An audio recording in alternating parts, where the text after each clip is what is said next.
अगले पूरे दिन रूहान हमदान मिला नहीं आया था। खानम ने उसके ना आने पर शुक्र अदा किया था। रात वाले ख्वाब के बाद उसे वो फिर से जहर लगने लगा था। खानम, मैं चाहती हूँ आज तुम माही और माहम के साथ जाकर अपनी शादी का जोड़ा ले आओ। अगर तुम रूहान के साथ जाना चाहती हो तो भी ठीक है, लेकिन चूंकि दिन बहुत कम रह गए हैं तो तुम अपनी तैयारी मुकम्मल कर लो। आसिया बेगम ने उसे अपने कमरे में बुलाया था, जहाँ माहम पहले से मौजूद थी। मेरी शादी का जोड़ा किस लिए? खानम की पेशानी पर बल पड़े। क्योंकि तुम्हारी रुखसती भी साथ हो रही है। मैं तुम्हें पहले ही बता चुकी हूँ। आसिया बेगम ने जेवर का डब्बा उठाकर माहम की तरफ बढ़ाया था। बेड पर 3 खूबसूरत जेवर के सेट थे, जिनका डिज़ाइन मुख्तलिफ था। उन तीनों में से एक माही, एक हानम और एक माहम के लिए था। अम्मी, मैं पहले बता चुकी हूँ, मैं अभी शादी नहीं करना चाहती। हानम ने दाई दी।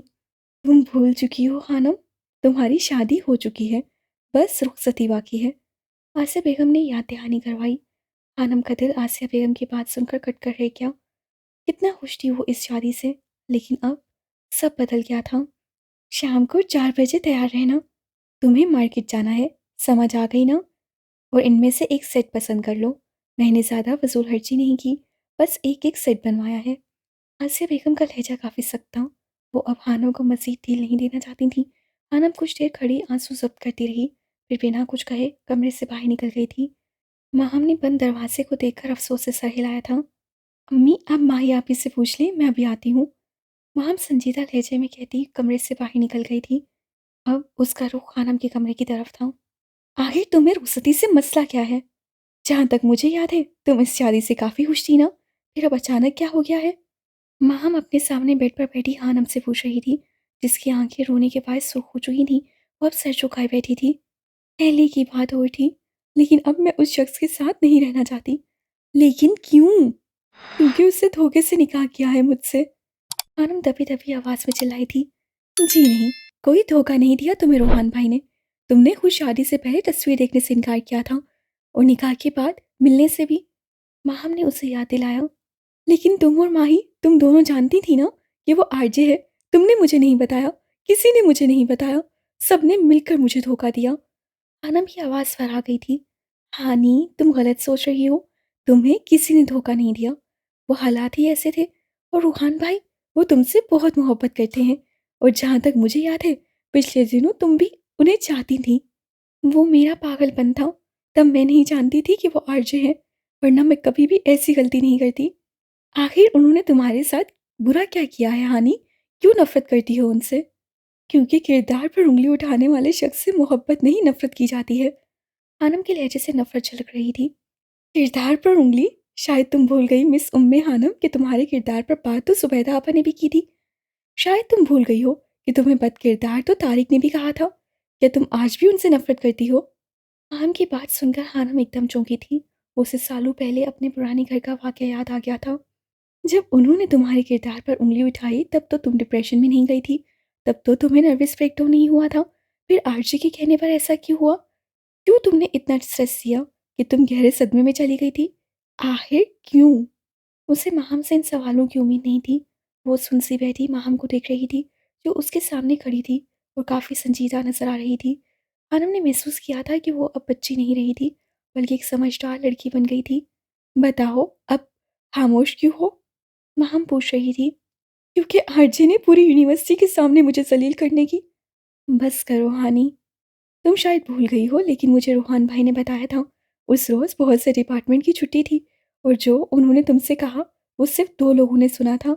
एक वो खुद, और एक तुम। और कौन था वहाँ? माहम काफ़ी गुस्से में थी। शायद रूहान मिकी की बात गोल कर गया था। उसका मकसद अपनी गलती छुपाना नहीं, बल्कि वो हानम की गलती को अया नहीं करना चाहता था दोबारा से। और ना वो एक बार फिर से मिकी के साथ उसका नाम बर्दाश्त कर सकता था। और शायद तुम भूल गई हो, जब तारिक ने तुम पर इल्ज़ाम लगाया था, तब पूरा मोहल्ला जमा था। फिर तुम्हें उस वक्त नर्वस ब्रेकडाउन क्यों नहीं हुआ? और एक मुल्हिद की गलत बात करने पर तुम सदमे में चली गई। आखिर क्यों? तुम्हें तो नफरत थी ना आयचे से, फिर तुम्हें सदमा किस बात का था? माहम आज उसे बख्शने की मूड में नहीं थी।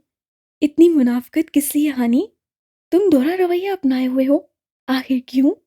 हानम उसकी बात सुनकर तड़प गई थी। उससे मुनाफिक लफ्ज़ सीर की तरह चुभा था। जो रूहान को मुनाफिक समझती थी, वो खुद पर मुनाफिक का धब्बा बर्दाश्त नहीं कर सकती थी। इंसान को ये हक किसी ने नहीं दिया कि वो दूसरे इंसान के ईमान पर उँगली उठाए, उससे नेक या बद होने पर निशाना बनाए। अल्लाह को ये बात पसंद नहीं। रूहान भाई जो उस वक़्त आरजे था, वो तुम्हें तब भी चाहता था। वो तुम्हें किसी और के साथ बर्दाश्त नहीं कर सका और अपने गुस्से में एक गलत काम कर दिया। लेकिन तुम्हें तो नफ़रत थी ना आरजे से। फिर फिर ऐसा क्यों किया था तुमने अपने साथ कि खुद को पूरे का पूरा बदल लिया? उसके पास वहाँ के सवालों का जवाब नहीं था। उससे कभी खुद का तज़किया किया ही नहीं था। इस डिप्रेशन में और कुछ सोचा ही नहीं था। तुम मान लो हानि कि उस वक़्त आरजे भी तुम्हारे लिए कुछ ख़ास था। तुम जानती थी कि वो तुम्हें सबसे अलग समझता है और तुम ये भी जानती थी कि वो तुम्हें सबसे ज़्यादा अहमियत देता है। शायद कहीं न कहीं तुमने उसकी आँखों में अपनी चाहत देखी थी। शायद इसीलिए जब उसने तुम पर इल्ज़ाम लगाया तो तुमसे बर्दाश्त नहीं हुआ। तुम्हारा दिमाग इस बात को कबूल नहीं कर पाया था और तुम गहरे सदमे में चली गई थी।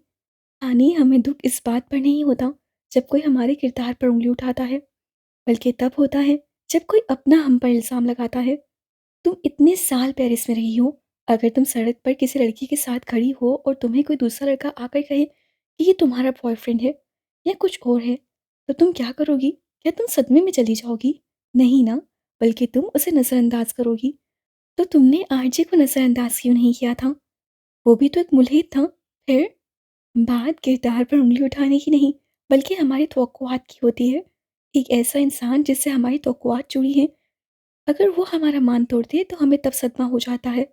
और तुम मान लो, तुम्हें आरजे पर मान था, क्योंकि उसने कभी तुम्हारे साथ गलत हरकत नहीं की थी। उसने तुम्हें सही सलामत हॉस्टल पहुँचाया, तो वो तुम्हें दूसरी लड़कियों की तरह नहीं समझता था। वो तुम्हें इज़्ज़त देता था हानि, और इस अहमियत की जो आरजे तुम्हें देता था, लाशऊरी तौर पर तुम आदी हो गई थी। और जब उससे तुम्हें दी गई अहमियत वापस ली, तो तुम्हारा शऊर बर्दाश्त नहीं कर सका। तुम सदमे में चली गई। यही हकीकत है, तुम मान जाओ अब। लेकिन उससे मेरे साथ बहुत गलत किया था, तुम नहीं जानती। आनम ने कमज़ोर सी दलील देना चाही थी। कितना गलत किया था? क्या तुमने कभी सोचा है उन लड़कियों का जिनका रेप होता है, जिन्हें जिस्मानी तशद्दुद का निशाना बनाया जाता है? क्या तुम्हारे साथ ऐसा हुआ? क्या तुमने कभी सोचा है जब एक मर्द बिना औरत की मर्ज़ी के उसके जिस्म को छूता है तो वो किस करब से गुज़रती है? क्या तुम्हारे साथ ऐसा हुआ? तुम्हें लगता है रूहान भाई ने तुम्हें धोखा दिया है? या तुमने कभी सोचा है उन लड़कियों का जिन्हें मोहब्बत में धोखा मिलता है और वो किसी कोटे की ज़ीनत बन जाती हैं? वो हर रात मरती हैं और फिर ज़िंदा हो जाती हैं। क्या तुम्हारे साथ ऐसा हुआ? क्या रूहान भाई ने तुम्हें ऐसा धोखा दिया? फिर किस धोखे की बात कर रही हो तुम? तुम्हारे साथ आरजे ने बुरा किया था हानि, जो एक मुल्हिद था। आरजे मर चुका है और जब इंसान दायरे इस्लाम में दाखिल होता है तो उसके पिछले तमाम गुनाह मिटा दिए जाते हैं। आरजे ने जो अपनी नादानी, अपने गुस्से या पागलपन में गुनाह किया था, उस कब का मिट चुका है, बल्कि उसके तमाम गुनाह नेकियों में बदल किए गए हैं। फिर तुम उसे किस गुनाह की सज़ा दे रही हो? तुम्हारे साथ तो रूहान भाई ने निकाह किया है, तुम्हें अपनी इज़्ज़त बनाया है और तुम माज़ी को लेकर बैठी हो, क्यों? आनम को अपने सर में दर्द की तेज़ उठती महसूस हुई थी। तुम्हें पता है आनम, तुम पिछले 6 साल से या शायद उससे भी पहले से तुम आरजे से नफ़रत करती आ रही हो और नफ़रत इंसान के अमाल को इस तरह खाती है जैसे दीमक लकड़ी को खाता है। तुम सोचो, तुम्हें उससे नफ़रत ने क्या दिया है? तुम्हें पता है, 6 साल पहले जब तुम्हें नर्वस ब्रेकडाउन हुआ था, तब तुम गहरे सदमे में चली गई थी। तुम अब नॉर्मल नज़र आती हो। ऐसा सबको लगता है कि तुम नॉर्मल हो चुकी हो, लेकिन मैं जानती हूँ हानि, तुम्हें आज भी उसी सदमे के ज़ेर असर हो। और इस बात का सबूत ये है कि तुम सोच समझ नहीं पाती। तुम एक रोबोट की तरह ज़िंदगी जी रही हो, जिसके पास सोचने समझने की सलाहियत नहीं होती। वक़्त गुज़र गया है, लेकिन तुम आज भी वहीं खड़ी हो। इस सदमे से बाहर निकल आओ हानि, बाहर निकल आओ। अपने दिमाग पर ज़ोर डालो। हालात और वाक़यात को समझने की कोशिश करो। अल्लाह ने तुम्हें अक्ल दी है, उसे इस्तेमाल करो। तुम वो हानम नहीं हो जो अपनी सोच की वजह से मशहूर थी। पता है, रूहान भाई कहते हैं दुनिया में 3 तरह के सल्फ़ाइड पाए जाते हैं। नंबर 1, वो अपनी सोच और अपने अमल दोनों में हास होते हैं, जो अपनी सोच और अमाल दोनों से लोगों को चौंका देते हैं, और उसकी मिसाल रूहान भाई खुद हैं। नंबर 3, ऐसे लोग जो अपनी सोच में सल्फ़ाइड नहीं होते, लेकिन अपनी अमली ज़िंदगी में बहुत हास होते हैं। वो बिना सोचे समझे भी अनोखे काम कर जाते हैं, जो एक खुशगवार और हास ज़िंदगी गुज़ारते हैं। जबकि नंबर 2 पर वो इंसान आते हैं जो अपनी सोच में हाँस होते हैं, जो अनोखा सोचते हैं जैसे कि तुम आनम, तुमने सबको हैरान कर दिया था। तुम्हारी सोच, तुम्हारी लॉजिक्स, शायद तुम भूल गई हो, तुम अपने अमल में नहीं बल्कि अपनी सोच में सल्फाइड थी। उस हादसे ने तुमसे तुम्हारा सल्फाइड होना छीन लिया था। हालाँकि ऐसा होना नहीं चाहिए था। तुम सल्फाइड थी, तुम्हें मज़बूत रहना चाहिए था। लेकिन ऐसा नहीं हुआ क्योंकि तुम एक लड़की थी जो कि कमज़ोर होती है। शायद इसीलिए अपना हाँसपन वापस से आओ हानि। तुम एक सल्फाइड की बीवी हो, जो दुनिया का सामना करने के लिए हर वक़्त तैयार रहता है। अगर तुम एक आम लड़की बनकर नफ़रत के जाल में और मासे के किरदार में फँसी रहोगी, तो तुम्हें हमेशा के लिए अपना सल्फाइड होना, यानी हाँसपन खो दोगी। तुम उनका साथ नहीं निभा पाओगी। वापस आ जाओ हानम, लौट आओ, निकल आओ आम, कभी उनके साथ कदम से कदम मिलाकर नहीं चल पाओगी। तुम मुश्किल हालात में लोगों की नफ़रत और सदमे की इस दुनिया से, जिसने तुम्हें बदल कर रख दिया है। माहम की आवाज़ आखिर में रूंध गई थी। वो हानम का हाथ दबाए कह रही थी, जबकि हानम का चेहरा आंसू से तर था। वाक़ई वो अंधेरों की ज़िंदगी गुज़ार रही थी। आज उसे एहसास हुआ था कि उसने अपनी ज़िंदगी के कितने कीमती साल बर्बाद किए थे। वो चाहती तो कुछ करके दिखा सकती थी, वो चाहती तो आर्ची को जवाब दे सकती थी, लेकिन वो बुज़दिलों की तरह दिमागी तवाज़ुन खो बैठी थी और आज तक ज़हनी बीमारी का शिकार थी। एक लड़की को इतना कमज़ोर नहीं होना चाहिए कि वो अपनों या गैरों की बातें सुनकर सदमे में चली जाए, जीना छोड़ दे, रोबोट बन जाए, बल्कि उसे हालात का मुकाबला करना चाहिए। उसे साबित करना चाहिए कि वो कमज़ोर नहीं है, वो मज़बूत है, वो सल्फ़ाइड है, वो हास है। अपनी सोच और अपने अमाल दोनों में हास है, वो आम नहीं है। 6 सालों के तवील सफ़र के बाद बिलाखिर खानम आज ये समझ गई थी, और कभी-कभी कुछ बुरे हादसे हमें एक बड़ा सबक देकर जाते हैं।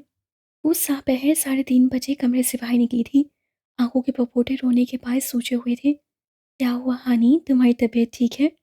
आसिया बेगम ने पूछा था। जी ठीक है। जी ठीक है। ज़्यादा सोली हूँ शायद, इसलिए आपको ऐसा महसूस हो रहा है। वो ज़बरदस्ती मुस्कुराई थी। आज वो अपना मुहासबा करके आई थी। वो जान गई थी रूहान जबील से उसकी शादी खुदा का फैसला था, और एक इंसान के लिए अपनी चाहत छोड़कर अल्लाह ताला की चाहत अपनाना बहुत मुश्किल होता है। वो जान गई थी उसे एक लंबी जंग लड़नी थी, अपने नफ्स के खिलाफ, शैतान के खिलाफ। वो उसे माजी की झलकियाँ दिखाकर उसे रूहान से, जो उसका शौहर था, बदसन करना चाहता था, उससे आज सोचना शुरू किया था, और वो रात वाले ख्वाब का मतलब समझ गई थी। शैतान का काम वसवस से डालना होता है, और ये काम जारी रखता है, शायद तब तक जब तक वो रूहान जबील से अलग नहीं हो जाती। आज उसका सल्फाइड वाला ज़हन वापस आया था। जो वापस आया था तो उसे हर चीज़ साफ नज़र आ गई थी, बल्कि वो सब कुछ भी नज़र आने लगा था जो कभी पहले नज़र आता था, जिसे वो दूसरा जहाँ करार देती थी, जिससे वो कहती थी कि देखने के लिए बसीरत की ज़रूरत पड़ती है, जो आम आँख से नज़र नहीं आता। उसे लॉन्च में सोफे पर जवाद के साथ बैठे हुए रूहान की बाईं तरफ एक भयानक शक्ल वाली महलूक नज़र आई, जो यकीनन शैतान था, जो एक नेक इंसान का पीछा नहीं छोड़ता। वो जैसे हानम को दांत चिढ़ा रहा था, और उसे ख्वाब में भटकाने के बाद बहुत खुश नजर आ रहा था। हानम गौर से रूहान को देख रही थी। हानम पर नज़र पड़ने पर वो चौंका था, और फिर से जवाद के साथ बातों में मसरूफ़ हो गया था। और फिर हानम को रूहान की दाईं तरफ एक सफ़ेद लिबास में मलबूस बुजुर्ग नजर आया था, जिसके चेहरे पर शफीक मुस्कुराहट थी, जो यकीनन बुजुर्गी की अलामत थी। जवाद का ध्यान गुफ्तगू से भटका था। उसे माही ने पुकारा था। तभी रूहान ने आंखें बंद की थी। उसके लब हिल रहे थे। हानम नहीं जानती थी कि क्या पढ़ रहा था।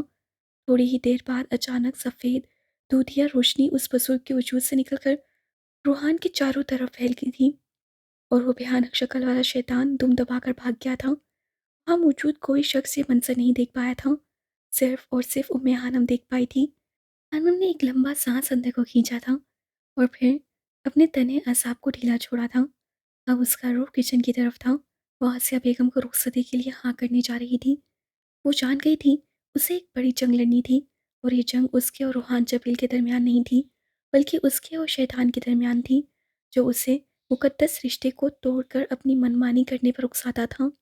ये जंग उसके और माजी के दरमियान थी, जो सांप की तरह फन फैलाए मुंह खोले उसे निकलने को तैयार था, ताकि फिर से वो अंधेरों की दुनिया में चली जाए।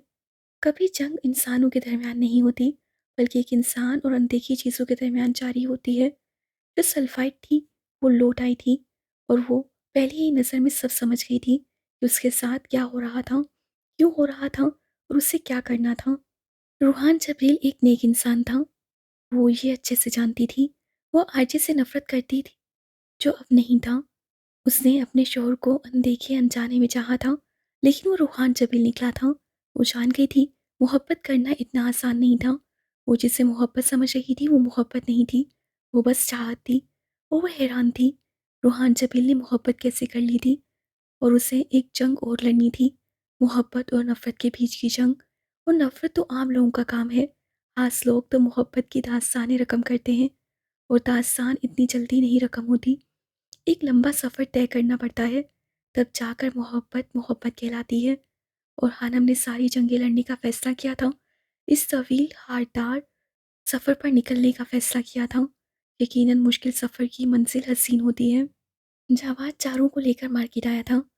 हानम और माहम दोनों ने शादी का जोड़ा खरीदना था और बाकी सारी शॉपिंग भी करनी थी। हानम पुरसुकून थी, वो माही, माहम और एला के साथ मिलकर दिल से चीज़ें खरीद रही थी। वो चारों पुरजोश थी, अलबत्ता जवाद थक चुका था, वो उनके साथ आकर पछता रहा था। और कितनी देर लगेगी मेरी बहनों? वो रोनी सूरत लिए पूछ रहा था। बस थोड़ी देर और, थोड़ी सी शॉपिंग रह गई है, माही ने जवाब दिया था। अलबत्ता उनकी ये थोड़ी देर 1 घंटे पर मुश्तमिल थी। उनकी शॉपिंग खत्म होने पर जवाद ने शुक्र अदा किया था और तौबा कर ली थी, आइंदा उनके साथ नहीं आना। रात 8 बजे वो सब वापस आए थे। अनम किचन में चाय बना रही थी। सिया जबील, रोहान और हशाम तीनों लाउंज में हमदान अंकल के पास बैठे थे। वो मसरूफ सी चाय के लवाजमात डिश में रख रही थी जब उसे अपने पीछे आहट सुनाई थी। आनम ने पलट कर देखा तो रूहान हाथ में फाइल लिए खड़ा था। आनम ने उसे तीखे चिपनों से घूरा था। कैसी हूँ मिसेस? वो पूछ रहा था। ये पूछने आए हैं आप? आनम ने काटदार लहजे में पूछा। अगर तुम बता दोगी तो अच्छा लगेगा। वो मुस्कुराया था। वो हमेशा से हानम के सख्त लहजे में की गई बात का नरमी से जवाब देता था, और अब भी ऐसा ही हुआ था। मैं ठीक हूँ। चलो, अल्लाह का शुक्र है। ये लो फाइल। उसने फाइल को शेल्फ पर रखा। ये क्या है? हवेली के कागजात। खोल कर देख लो। मैंने तुम्हारे नाम कर दी है हवेली। वो आम से लहजे में कह रहा था। हानम चौंकी थी। क्यों? वो सर्द लहजे में पूछ रही थी। बस वैसे ही, मेरा दिल किया इसलिए। वो मुस्कुराया। वो करोड़ों की मलकियत की हवेली सिर्फ दिल के कहने पर उसके नाम कर रहा था। हैरत थी। जी नहीं, झूठ बोल रहे हैं आप। मैंने सबूत मांगा था आपसे, शायद इसीलिए। हानम अब उसे चिढ़ा रही थी। तुम रूहान जबील को नहीं जानती। रूहान जबील किसी के कहने पर कुछ नहीं करता। ये तो मैंने पहले से सोच रखा था, इसीलिए तो कागजात को संभाल रखा था। मुलाजमा के किचन में दाखिल होने पर रूहान खामोश हो गया था, और फिर हानम के जवाब न देने पर वहाँ से चला गया था, जबकि हानम वो फाइल उठाकर अपने कमरे की तरफ चली गई थी। मुलाजमा को उससे चाय ले जाने का हुक्म दिया था। हमदान साहब, अब जल्दी से माहिन बेटी के लिए भी रिश्ता ढूंढ लो। अब जल्दी से इसके हाथ भी पीले हो जाने चाहिए। सईद सयाह जबील मुस्कुराकर कह रहे थे। अब देखो ना, रूहान की शादी हो जाएगी। हशाम का रिश्ता पक्का हो चुका है। कुछ दिनों में इसकी आज़ादी भी ख़त्म हो जाएगी। सारे बच्चों की शादियां हो जाएंगी। मैं चाहता हूँ लगे हाथों माहिन बेटी की खुशी भी देख लूँ। हशाम के रिश्ते की बात पर माही ने शिकायती नजरों से उसकी तरफ देखा था, जो नजर चुरा गया था। अंकल, आप परेशान ना हो, लड़का मैं ढूंढ चुकी हूँ। लेकिन माही ने बात अधूरी छोड़ दी। लेकिन क्या बेटा? वो हैरान हुए। हमदान साहब भी उसकी पसंद से वाकिफ थे, इसीलिए वो बिला झिझक बता रही थी। लेकिन अंकल, जिसको मैंने पसंद किया है वो इंसान कमसर्फ निकला, उसे मोहब्बत की कदर नहीं हुई। माही का लहजा काटदार था। हशाम ने चौंक कर उसे देखा था। वो हैरान था, जबकि माही के लबों पर जख्मी मुस्कुराहट उभरी थी। मैं कम सर्फ नहीं हूँ। हशाम की आंखों ने धाई दी थी। एक ताज़ा हिकायत है, सुन लो तो इनायत है। एक शख्स को देखा था, तारों की तरह हमने। एक शख्स को चाहा था, अपनों की तरह हमने। एक शख्स को समझा था, फूलों की तरह हमने। वो शख्स क़यामत था, या उसके करें बातें। दिन उसके लिए पैदा, और उसकी ही थी रातें। कब मिलना किसी से था, हमसे थी मुलाकातें। रंग उसका शहाबी था, जुल्फों में थी महकारें। आँखें थीं कि जादू था, पलकें थीं कि तलवारें। दुश्मन भी अगर देखें सो जान से दिल हारे। कुछ तुमसे वो मिलता था बातों में, शबाहत में। हाँ, तुमसा ही लगता था, शोखी में, शरारत में। लगता भी तुम सा ही था। दस्तूरे मोहब्बत में वो शख्स हमें एक दिन अपनों की तरह भूला, तारों की तरह डूबा, फूलों की तरह टूटा, फिर हाथ ना आया वो, हमने तो बहुत ढूंढा। तुम किससे चौंके हो? कब जिक्र तुम्हारा है? कब तुमसे तकाजा है? कब तुमसे शिकायत है? एक ताज़ा हिकायत है, सुन लो तो इनायत है। माही की नज़रों में शिकायतों के अलावा गहरा दुख और मलाल था, और साथ ही सड़पन भी, जिसे हशाम जबील बाहू भी समझ गया था। मैं कमज़र्फ नहीं हूँ माहिन। हशाम जबील की निगाहें बोल रही थीं, जिन्हें माहिन हमदान बाहू भी सुन सकती थी। माहिन का दिल तड़पा था। इससे पहले कोई कुछ बोलता या पूछता, वो एक झटके से उठी और अपने कमरे की तरफ बढ़ गई थी। शाम को मायूं यानी उपटन की रस्म थी। माहम बहुत खुश नजर आ रही थी। हारिस यानी माहम का होने वाला शौहर एक बहुत होनहार लड़का था। वो किसी अमीर खानदान से नहीं था, बल्कि यतीम था, जिसकी एक बहन और माँ थी। वो हमदान साहब की कंपनी में ही काम करता था और हमदान साहब का चहीता एम्प्लॉय था। उसने अपनी सहानत, मुहिनत और लगन से बहुत जल्द आला मुकाम हासिल कर लिया था। कल उसके पास कुछ नहीं था, लेकिन आज वो एक खूबसूरत घर, गाड़ी और हर चीज़ का मालिक था। उसकी मेहनत और लगन से मुतासिर होकर हमदान साहब ने माहम का रिश्ता हारिस से कर दिया था, जिसे हारिस से दिलो जान से कबूल फरमाया था। उपटन के लिए बनाए गए पीले जोड़े और चूड़ियाँ घर में तैयारियाँ जारी थीं। एला को यहाँ का माहौल बहुत पसंद आया था। वो सबसे ज़्यादा बनी सवरी फिर रही थी। माहम को अच्छे से तैयार किया गया था।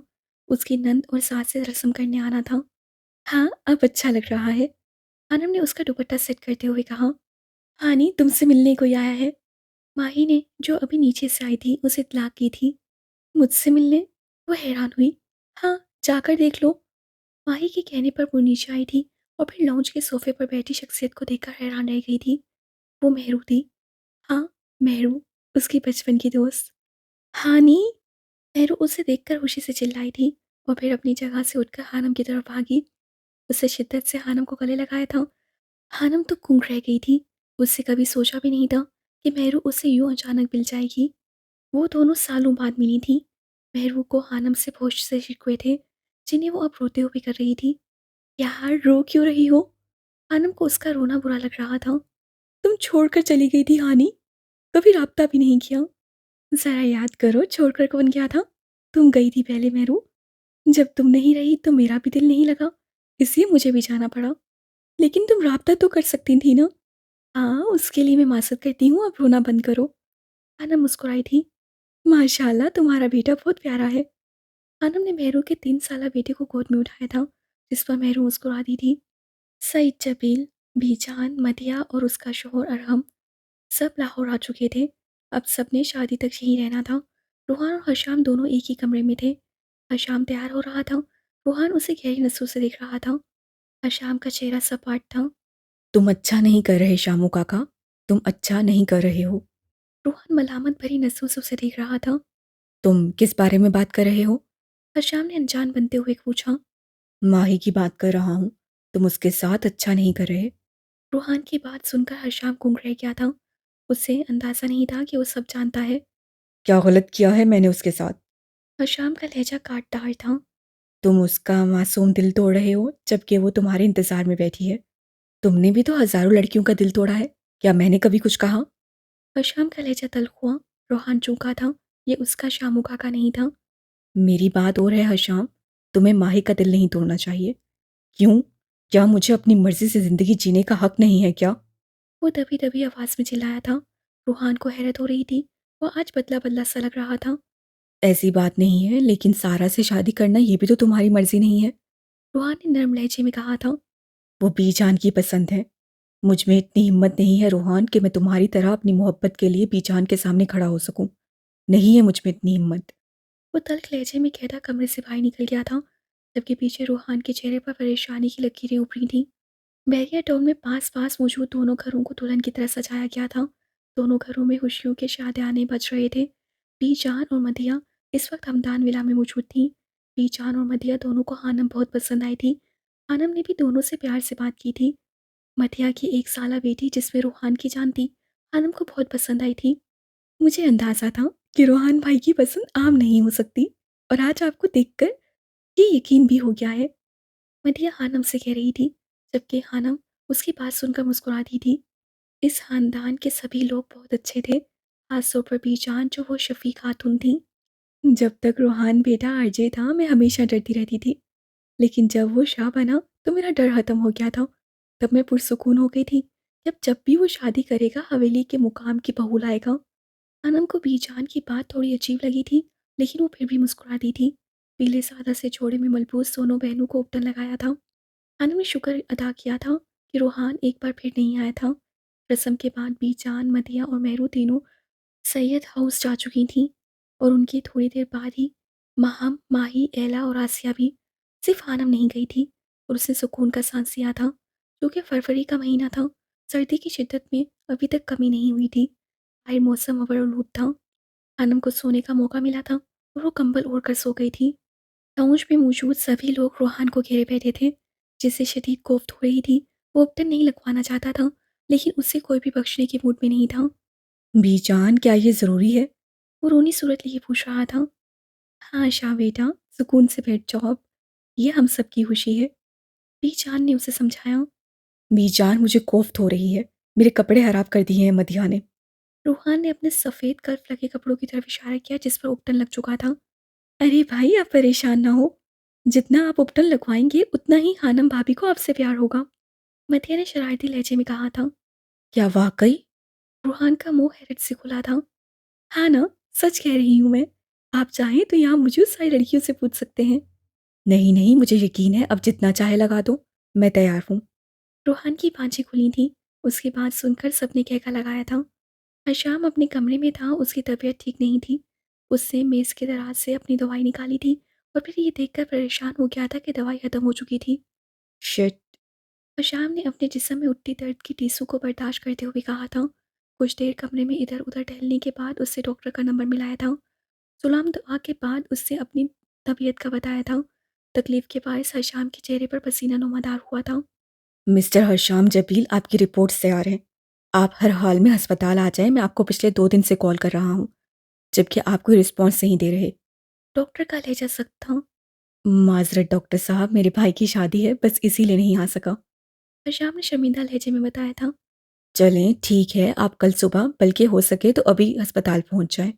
डॉक्टर साहब उसे तलकीन करते फ़ोन बंद कर चुके थे, जबकि हशाम ठंडी आह भर कर रह गया था। उसके चेहरे पर कर्ब के साए वासिया थे।